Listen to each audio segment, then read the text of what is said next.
अस्सलाम वालेकुम। वालेकुम अस्सलाम, खुशामदीद। Thank you. आप ट्रेनिंग के लिए अपॉइंटमेंट लेना चाहती हैं? नहीं, मेरा अपॉइंटमेंट पहले से है। आपके शौहर भी साथ आए हैं, उनके साथ ही ज्वाइन करेंगे ना आप? मेरे हस्बैंड। आपको ट्रेनिंग अपने शौहर के साथ ही करनी होगी। बिल्कुल बिल्कुल, मुझे पता है। बस वो आ रहे हैं, रास्ते में हैं। लेट हो गए। बहुत शुक्रिया आपका। कोई बात नहीं, आप तब तक तशरीफ रखिए। कुछ पीना चाहेंगे आप? ठीक है, पानी मिल जाए तो। Thank you very much.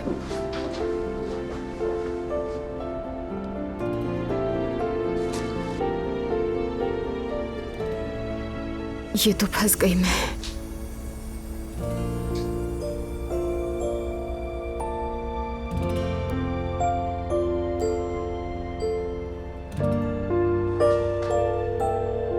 Hello दुआ। Hello Azlan.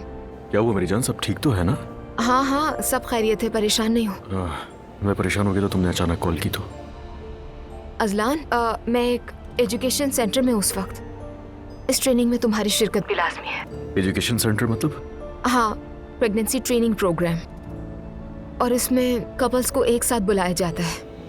I know it's very urgent, लेकिन अगर फ्री हो तो आ सकते हो। बाद में मेरी डॉक्टर की अपॉइंटमेंट भी है, अगर चाहो तो वहाँ पे साथ चलना। अभी आ जाता हूँ मेरी जान, अभी आ जाता हूँ, बेफिक्र रहो। तुम मुझे लोकेशन भेजो, मैं आ रहा हूँ। ठीक है, थैंक यू वेरी मच।